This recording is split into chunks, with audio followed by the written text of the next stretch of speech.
hast du Angst vor einer Schwuchtel?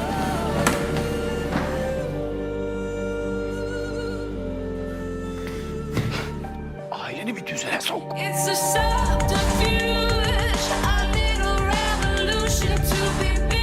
Dönün istemiyorum! Ya amca, bizim Özgür ayağa taktığımız yok mu?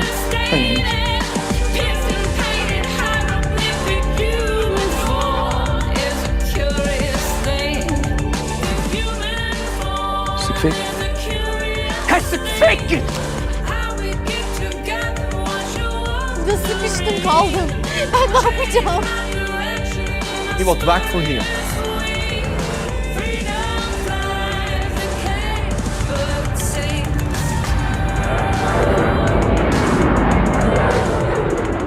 Hello, GITTA. How are you?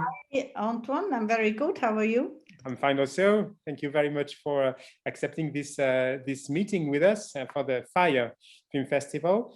As you may know, it's the 25th anniversary of our festival, so we are celebrating a quarter of a century.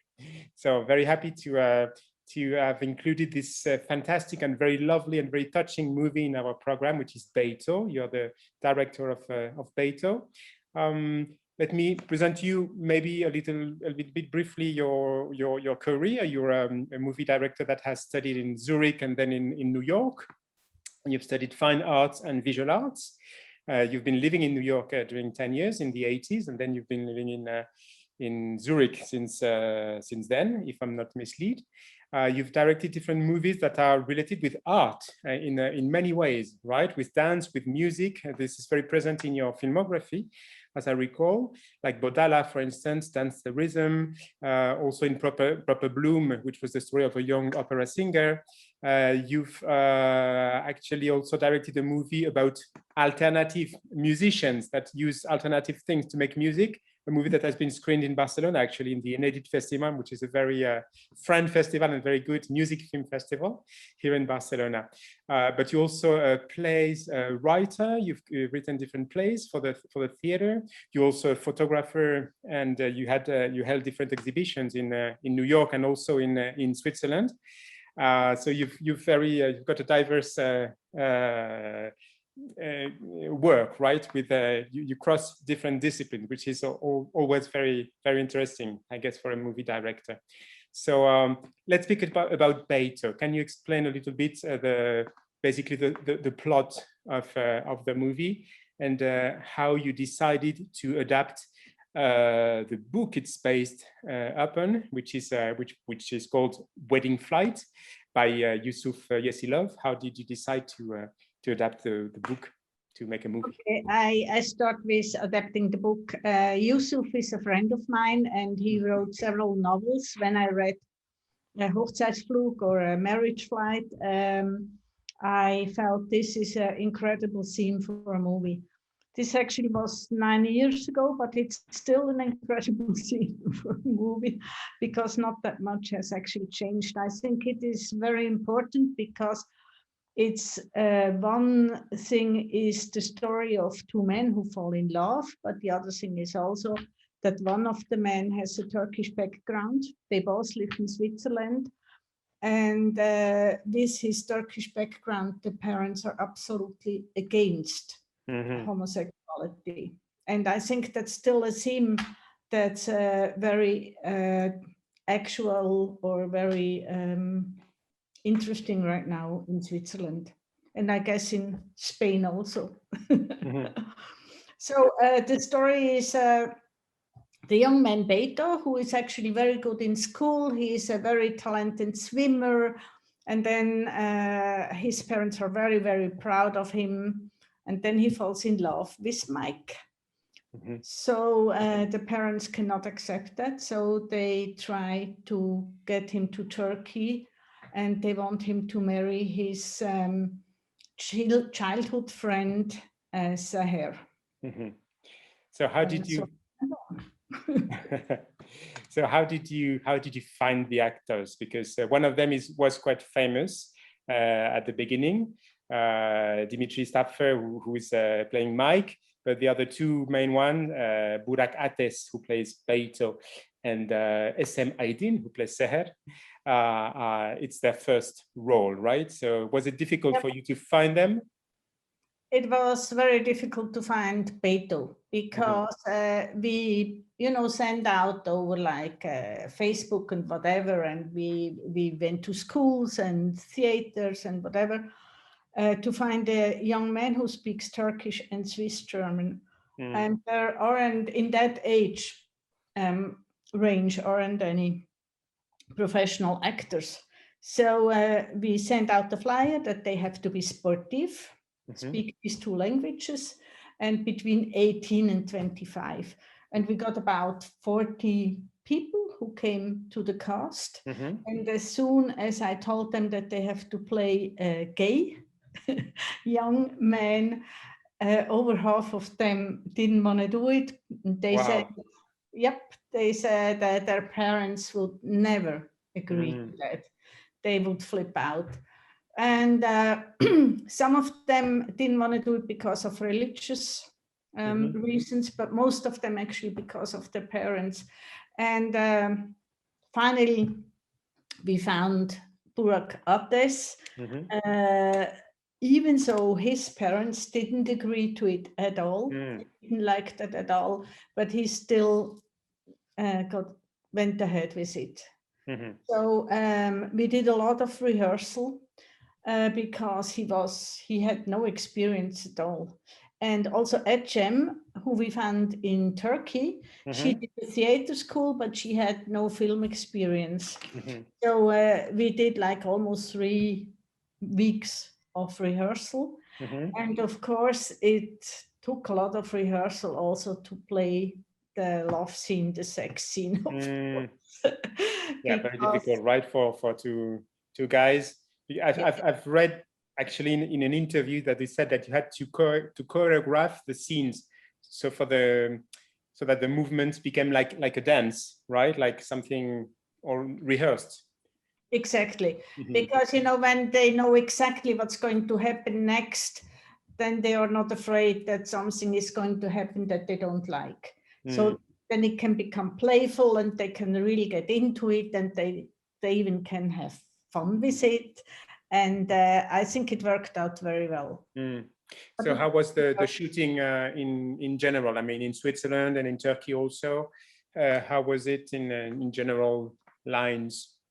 Well, the shooting was great. I mean, we had a really, really wonderful crew in Switzerland and in Turkey, and the actors, through the rehearsal, they became like a family.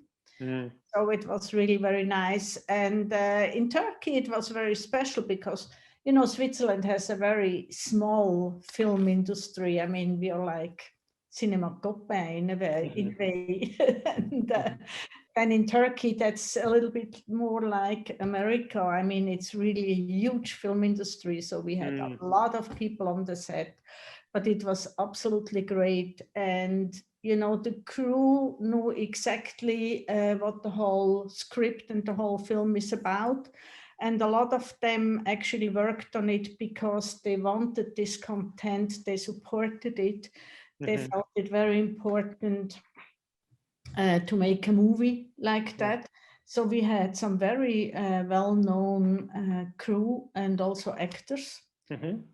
And the others in the village and, the extras, they didn't know what the movie is really about because we actually only filmed the wedding there. So we couldn't really tell them what it's all about. Right. That would have been difficult for them and for the families and for the surroundings, and I imagine. Speaking about Switzerland, I must say that the Switzerland is always very present in our festival. We almost have every year a Swiss movie, and the Swiss consulate in Barcelona is very present and is actually supporting the festival and precisely the screening of Beyto this year. So I wanted to recall. Yeah. I should be there.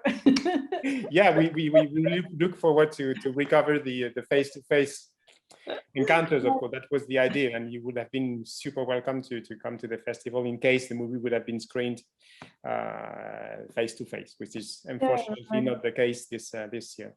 So what about the reception in festivals, by the way? Because I know that at the beginning it was difficult because the movie was released precisely when the pandemic just began. But you were actually awarded at the Solothurn Film Festival, which is a very important film festival for Swiss cinema. And then you had some other programming in different festivals, I think in Boston, in the Wicked Queer Film Festival. You also were in Bolzano, you were in Miami in the Outshine Film Festival, the LGBT Film Festival, and I guess that you are going to be more and more present in LGBT Film Festival, because this is and not only LGBT Film Festivals, right? Because this is a very important movie to understand many different things, right? It's a cross-cultural movie. It's of course an LGBT movie, but it touches different topics. So have you been able to go to some festivals? Are you going to go to new festivals? Well, you know, if it opens again, I'm definitely going to go to festivals, but right now everything is closed and everything is online. But in a way, we were very lucky because the only festival that actually was where you could be in person was the Zurich Film Festival, and that was our start. So we had a festival where we had an audience to open the movie, which was great. And then we actually went into the cinema, but then of course the first lockdown came. And then we had Solothurn was online, but we made public award. And I must say that we had incredible good reaction. And it's amazing that the Turkish community really is very grateful for this movie. And you meaning even regarding the LGBT topic, it was something that you were afraid about, touching a subject in a quite a conservative community? And you know, I think that the people who really are against that don't go to this movie. Right. But basically, it is a movie that, you know, really the people tell me it's completely authentic. And so a lot of people who have even mixed feelings, you know, especially young Turkish men, when they look at it, they feel like, wow, it's our community, it's about us. And they really love it. And there are always long and important discussions afterwards. So in that sense, it's very good. Yeah. I'd like to make you a very cliche question. I think you've been asked for that millions of times, but I think it's always interesting to know the point of view of women in cinema. Meaning, what are today the main difficulties for you, for a woman to make cinema? Well, you know, I've been in this business quite some time, and of course, it changed a lot. I think it's gotten much easier and much more diverse, you know, to make movies. But at the beginning, it was difficult to make fiction because fiction is expensive. And since I like to tell stories, I did a lot of documentaries. It was just easier to do them. And for me, that was fine also. I think, I don't know, I mean, movie making in general isn't that easy. It's a lot of work, there is a lot of money involved, there are a lot of people involved, a lot of people talking to this, but I always loved it. And I must say I also had great support with people I worked since years together. And so Swiss film is actually powerful, right? To support movie makers and women especially. Yes, definitely. And since a couple of years, I'd say that there are about as many women as men who make movies. At least I hope so. I recommend you another movie that we're going to screen in the film festival, which is called Love, Spell and All That, which is actually a Turkish movie. So I think you should see it. It's about two women, so it's a very interesting story as far as women as concerned. So just to finish, Can I watch the movies from your festival? you can watch the movies from our festival now because it's in Spain. It's in Spain, right? Yeah. It's Okay. blocked geographically speaking. I have to find them. Okay. But I'll give you, if you want, the contact of the distribution company. They may send you a screener maybe. Yeah, that would be great. So just to finish, tell us maybe a little bit about your future projects. What are you working about today? Well, we are actually starting casting, but we haven't financed the project yet. But it's about a young woman, 19th century, who has to leave Switzerland, went to Argentina. At that time, Switzerland was incredibly poor. So people actually emigrated. And when she arrived, she was forced into prostitution.